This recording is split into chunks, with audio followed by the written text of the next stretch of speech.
Welcome to Oyate Today. Oyate in Lakota means people. Brought to you by Native Sun News Today.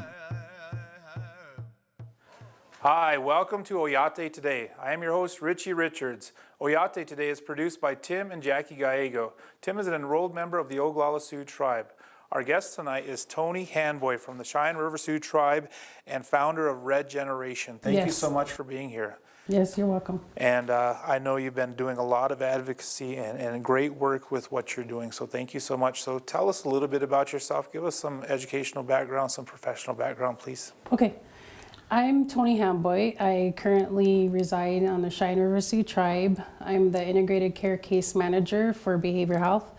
I am a certified addictions counselor. I recently graduated with my master's in social work, and I'm working on my licensed addictions counseling certification with the state of South Dakota. We established our business, I think almost a year and a half ago now. And so we've been doing various projects on our tribe and off the tribe, and recently returned from the state of South Dakota prison in Springfield. I'm delegated tribal liaison for Cheyenne River Sioux tribe. Sweet. So we do a lot of work, consistently traveling. So as part of your work as a social worker and some of the things that you're doing, and we'll get into a little bit more about foster care, because that's what we really want to focus on with this conversation, but as part of your job and some of the research that you do for your jobs, visiting these prisons is probably pretty helpful in some of that research and just talking and speaking with some of the inmates and relatives that are behind bars. Then is that correct? Yes, yep. I speak on various topics, and whenever I get there, we speak on hope and resiliency, reentry, trauma, just whatever topics, methamphetamines, addiction. We talk about families and healing, and I know last time when we did talk about families and healing, that's where I learned a lot about how some of the fathers are worried about their children in there. Some of them don't have connection with their children, or their spouses or their significant others. They find out their children are placed with maybe family members or grandparents or foster care, and they have concerns. It's stressful for them in there. Just listening to their stories, I try to provide them a little bit of hope on what we're working on with our business objectives. And it's encouraging to give them that hope. Are there some, and without telling a specific person's story or some of the information that they relayed to you, is there kind of some common ground that these inmates are talking to you about, even with men and women? Because I understand you go to the women's prison as well. Yes, I do. And so is there some commonalities in some of the things that they're dealing with? You touched on it a little bit earlier, but you know, what are some of these things that they're struggling with from a social worker's standpoint, I guess? Just having that disconnection to their children, not sure if they're okay or if they're safe, having any type of calls or letters. They want to know how their children are. I had an individual tell me last week that he was worried about his children because he hadn't heard from them for a year since he was incarcerated. And that was a big concern for him because he wanted to reach out to the 3 kids that he had out there and see how they're doing and who they're with. And so he gave me some names just to make connection. And that gave him a little bit of hope, and he got really emotional about it because he doesn't have family that writes him or calls him. Oh, really? Or he can call. So when you're in there, you almost worry, you know, that gives them some hope so that they can do their time while they're there, but it also fulfills their sense of maybe loss, not knowing where their children are. And I bet it's just I bet it's just a good feeling to have somebody on the outside come in and visit them and tell them stories and tell them stories from the reservation or stories that are happening elsewhere and such. So just being there, just being available, being a voice. I never realized that the work that I do in the prisons is really impacting for them, because when they see me, they get emotional.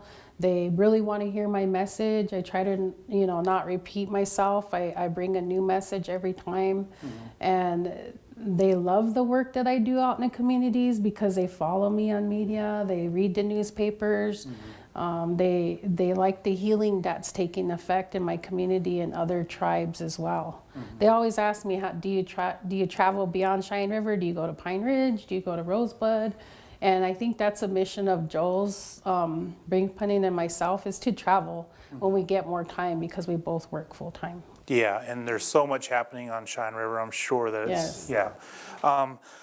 We're going to talk about foster care here in a second, but I just wanted to kind of bring to light or mention the fact that you've been helping out the homeless population on the Cheyenne River Sioux Tribe as part of your mission and part of your work. Then talk to me a little bit about that. Talk about homelessness in general, how that affects your community and things like that, and kind of the steps that you're doing to kind of improve their lives or help with their lives. Okay.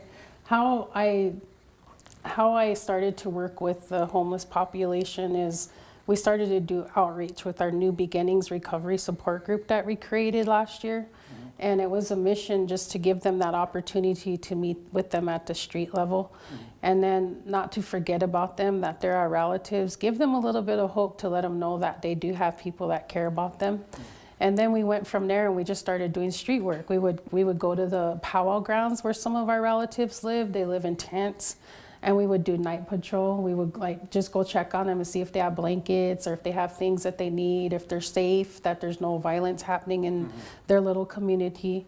And then I started to visit them more often and be a hope, a voice for them, and maybe help them, because the tribe obviously sometimes don't really pay attention to their needs. Sure. And so I would advocate for them, and I start talking to them, what do you need? And they're like, winter's coming up, we have cold food, we don't get more meals, some of us don't have blankets, there's children out here. And so when I started to find out there was children out there, that's when I started to really get more motivated to do more and get the group to help out and support me more. Rather than just doing it on my own, I would take them out there to show them. And these are clients in recovery. These are like peer-to-peer type of assistance that we work with each other and support each other in recovery. Sure. And so they started to do the work, and they'll feed sandwiches sometimes, they'll take soup out there. And then we did a homeless drive, a winter drive, so that we can get blankets and donations. And it turned out really, really well. And we served a meal. We had a lot of elders come out to our dinner.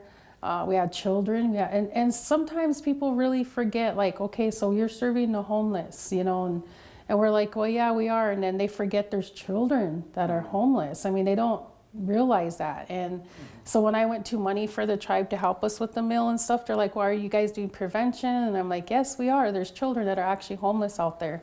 And when we actually did serve the meal, there were like families coming to the table, and they're homeless. There's shortages of housing, so they're living with other people. It's sad, but we're offering them some hope that there's someone there that's willing to help them if they need help. And I got some calls individually on just like basic hygiene items and basic needs for families. And there was children. Our temporary shelter had 4 families there with children. And some of the children will get up really early and go to their relatives' homes and shower and eat before they go to school. Some of them didn't have jackets, and it was getting cold, and they were walking to school with their sweaters. And so we made sure that they had jackets, and we made sure that they were prepared for, these are kids using their survival mode to make it the best that they can, even if they're homeless. And so these micro communities or these homeless camps, they exist in cities, rural communities, reservations across the country, and probably across the world, Yes. for that matter. And so for your particular reservation, for the work that you're doing, can people send you donations still? Can people still help? Or Yes. how can we do that? They can send donations to my P.O. Box 1494 Butte, South Dakota, or they can contact me through like my email address at thandboy75@gmail. We are more than willing to continue to help and support in whatever way, capacity that we can. I have other people reaching out. It's not always just Cheyenne River. We have other individuals that sometimes ask for assistance. So Joe and I will do small projects. Joe brings plenty. Yes, Joe brings plenty. And he's with the police department there. What's his role there in the police department? He's the lieutenant for the Lieutenant? Cheyenne River Sioux Tribe's law enforcement. Okay, awesome. Yes. Thank you so much. Let's take a quick break. Okay. We'll be back after a short break. Closed captioning for Oyate Today is brought to you by Black Hills Energy. Ready. Native Sun News has been voted the best weekly newspaper in its class for 2015 by the South Dakota and North Dakota Newspaper Associations. You can find a copy of the Native Sun News at many businesses and vending machines in Rapid City and the surrounding area, and on all 9 reservations. We publish every Wednesday, so advertisers and subscribers can reach our diverse readership by calling 605-721-1266. The Native Sun News covers the other side of the story. You can't predict life's ups and downs. You just give it all you've got to stay on top. But it's easier with a partner like Security First Bank. Since 1898, we've been riding with you through the country's biggest ups and downs. And this is where we'll stay. Security First Bank, a relationship you can count on. Member FDIC. If you're talking, they will hear you. Why are we getting killed like this? Kyle's not here. Got caught drinking beer in the park a couple of nights ago. Really? Yeah, 0 tolerance. He's out for the season. Harsh. Hey, he knew not to drink. We've made that clear to all of our kids, right? No, not really. Bill, if we don't tell them what we expect and why they shouldn't drink, how are they gonna know? Talk. They hear you. You can do it if you try. When discrimination happens in our community, and it does happen, then it's time to stand up and speak out to make it stop. Discrimination hurts and excludes. We can be better than that. People of Black Hills have a connection to each other, and none of us deserve discrimination. The Rapid City Human Relations Commission can help with discrimination issues in housing, employment, and public accommodations. And each of us, when we see it or hear it, Can do our part to end discrimination. You have a responsibility to stand up and speak out. Hi, welcome back to Oyate Today. Once again, our guest tonight is Toni Handboy. Thank you so much for coming, and thank you for sharing the information. You know, we're touching on some really sensitive subjects here, Yes. and one of those is foster care, and specifically Native American foster care in South Dakota and on reservations. Yes. So let's talk a little bit about some of the things that lead to foster care, because earlier we were talking about homelessness and children within the homeless community and living at relatives' places and things like that. So let's talk a little bit about how people, from your perspective, are becoming homeless. And this is something that affects all reservations. So this is a very common story amongst the 9 reservations here in South Dakota, but we're specifically going to be talking about Cheyenne River. So Yeah. There's different dynamics when it comes to foster placement on reservations. What I've seen lately, the trend that I've been watching is the addiction, poverty, shortages of housing, grandparents taking care of their grandkids. There's incarceration, loved ones being, incarcerated. And these are things that I've been passionate about because I'm a former foster child myself, and I'm still in connection with my foster mother. And I often reflect a lot of the reasons why I do the work that I do for foster, to bring the awareness of what foster care, how the need is on reservations. For a while there, Joe Brinkspine and I started discussing, our business, his visions, my visions. And one of them is to bring a wellness village to our tribe so that we can help children come home. So we can help raise them and provide skills and provide life skills and give them love and give them a home and culture and spirituality. And so then I was like, Joe, how many children do you think are in foster care? And for a while there, we were like, we didn't have no idea. I hear stories because I work at behavioral health, and I work specifically with a lot of mothers that are addicted to meth. A lot of them that might be pregnant. A lot of them have their children taken away. And I heard the stories, and I started putting it together. I started realizing that some of them are required under the DSS policies to go to treatment. Now, when you're dealing with a person that has an addiction to meth, a lot of times the resources aren't there for treatment that are long-term, for 9 months to a year. Now you're taking a child away from a mother for nine months to a year. And if those resources are not available, then that means that child might be placed in foster care for up to 2 years. Wow, okay. And that creates trauma. That creates the sense of abandonment for the child. And so I started to hear more and more stories. Then I was getting concerned because I was like, there's more mothers out there, there's more fathers, there's more families out there that are taking care of children, and just how many children are there out there in foster care that we need to do what we can to support this effort so that their children could be with their families. And I heard a story, and this is where I really got interested, was an individual worked her hardest to get her children back. She did everything she needed to do. She went to treatment. She found a temporary placement for a home. And DSS said, you know, the home isn't fit for your children to come home. And I was like, why is that? You know, you did everything, all your requirements, and the encouragement, discouragement was there for her. And I really started to wonder why that is, you know, that they can't find a home for her that's suitable enough for her kids to come home, but she's sober. So there's that struggling factor with her, like she did her mission, she fulfilled her purpose for DSS, and she really felt discouraged, like she wanted to give up. Well, let me just jump in here for a second. Okay, so you have this woman, kids taken away for whatever reason. She does everything that's required. The state asked for her children to come home. And so because she didn't have a suitable home, or I guess what I'm getting at is grandma's home wasn't suitable, aunt and uncle's home wasn't suitable. Or she couldn't find a home. And even if they put her in a bedroom, that wasn't a suitable place to be called a home for. Yeah, she did have a temporary shelter, which was a family shelter on our tribe.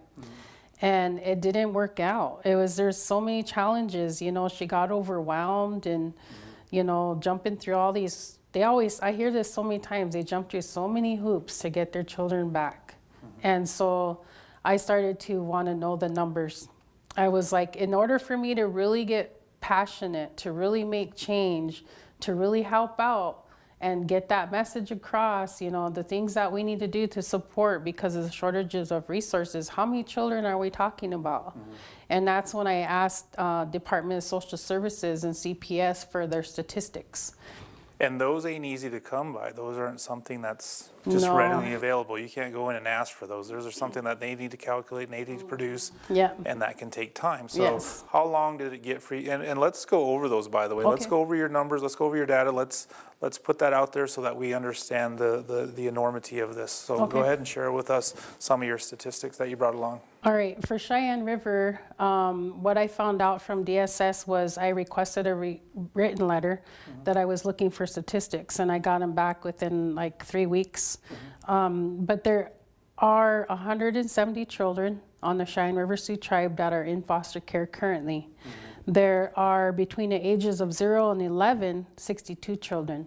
There are the ages of 5 through 11, there are 59 children. And then 12 through 15, the ages of 12 through 15 is 33 children. And 16 to 18, there are 16 children. Now, what concerns me about the age groups specifically are the high numbers of between 0 and 11. And there are 41 children on the reservation that are in foster care. From that number of children. Yep. Then there are 129 children placed off of the reservation. And there are only 6 native foster homes on Cheyenne River Sioux Tribe. Really? Yes, and there are 6 non-native foster homes on the Cheyenne River Sioux Tribe. Okay. So altogether, including our entire population, there are only 12 foster homes that meet our criteria, our level of need.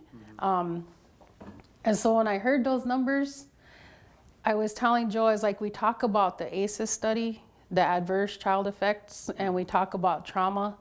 But when you have children between the ages of 0 and 11, and there's 62 of them in foster care, we're dealing with a bigger problem than we imagined. And I said, this is where and why we have this determined need to do what we need to get these children the help that they need and the families the help that they need so that we can help our families heal, so that we can support that grandmother that might be struggling taking care of her grandchildren, helping bring more awareness to the needs and resources for those mothers to get their children back. Let's take a break. Okay. And just based on what you told me, and I'm not a mathematician, brilliant, but not a mathematician. And so it seems like about 25% of those approximately are staying on the reservation, whereas 75% or thereabouts is off the reservation. Yes. We'll be back after a short break.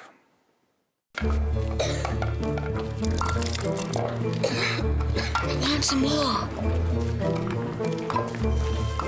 What's he doing? But he can't. Look at him. It's just not done. Please, sir, I want some more. More? More? More? Please, sir. He has asked for more! Thank you. What? Well, he did say please, sir. Yes, he did. And thank you. Yeah, and thank you. He's a wonderful boy. A delightful boy. Please, and thank you. Pass it on. Thank you.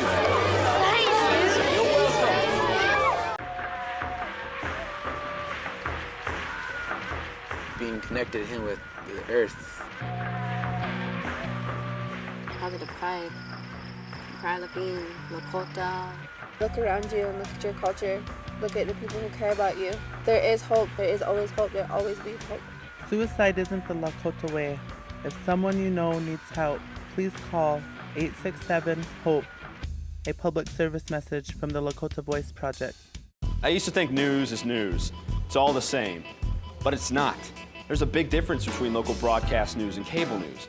See, local stations are part of my community, connecting me to local news, weather, and sports on every device.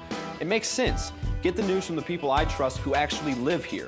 No agenda, no bias like on cable shout shows or social media, just facts. For news I can trust, I stay local. Support your local stations. Text TV to 52886 today. Hi, welcome back to Oyate Today. Once again, our guest tonight is Toni Handboy. Thank you so much for being here. Yes. And I just want to commend you on the work you're doing. And there's so much need in this area. There's so many people that need to be out advocating and protecting our children and really genuinely concerned about their whereabouts and their care and things like that. So thank you so much. It's a tough job, and I just really commend you on that. And thank you for coming and sharing that story with us tonight. Let's talk a little bit about, I was doing my math earlier in the previous segment. With that large number of children that are being in foster care off of the reservation, possibly mostly in non-native homes is what we're talking about. Yes. You're having a disconnect with their culture and the reservation life, their traditions, ceremonies, grandmothers, grandparents, things like that. And so how does that affect the children, just from your perspective? I think that there's a lot of barriers to identity, self-awareness, finding a meaning in their life when they're in an unfamiliar place. They search for familiar identity, the different practices that maybe different families have, grandparents have, different types of meals, just the way that families function, and on reservations in general.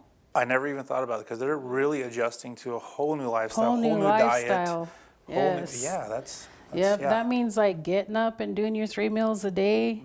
Getting up and learning your manners. There's a lot of things that I learned in foster care, learning manners, going to church, So there's probably a whole different discipline system within that then too, if something isn't done at a certain time or a certain way. Structure, being proper, being comfortable having a bed to sleep in, a room to call your own, a home to say you have a home. A lot of times children at that age don't have that because it's not familiar to them growing up in the home with a Lakota family and grandmothers, you know.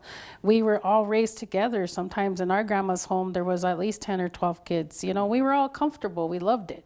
We felt cared for. We had a sense of safety, even though it was overcrowded.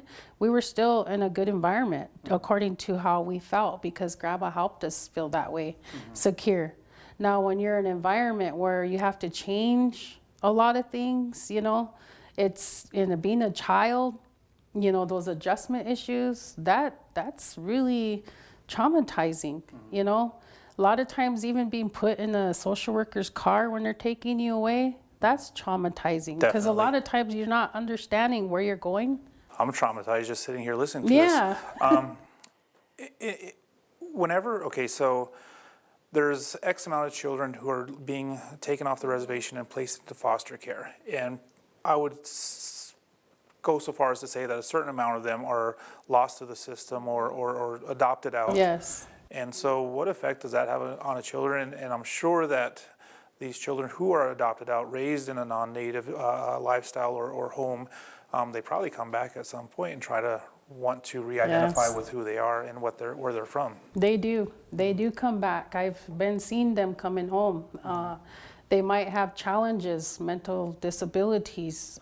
They might have been in the therapeutic foster home growing up or being adopted by a therapeutic family, and realizing that we assume they're in a safe environment, but sometimes they come home with their own traumas and pain and, you know, abuses and is some of the stuff that they've been subjected to in their homes. And when I think about it, I'm like, when they do come home, they don't have an identity. They don't know who their families are. They're searching for assistance, and they might not even be aware of where to go or what to do. We only have about a minute left, but tell me briefly, what can tribal members and tribes do to kind of help with this situation? And like I said, we have less than a minute, but just give us as much as you can. I think we need to be able to provide the resources to work in healing on those cultural barriers and the sensitivity to foster placement with children in homes.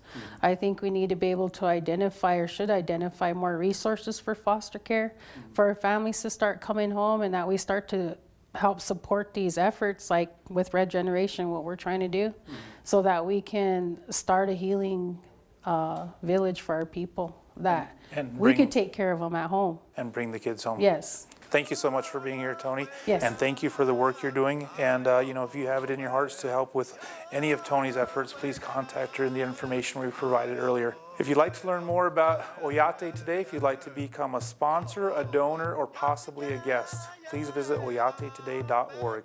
I want to thank our producers, I want to thank our sponsors, I want to thank Prairie Edge for hosting our show tonight, and I want to thank you for making Oyate Today a part of your night. You've been watching Oyate Today, brought to you by Native Sun News Today.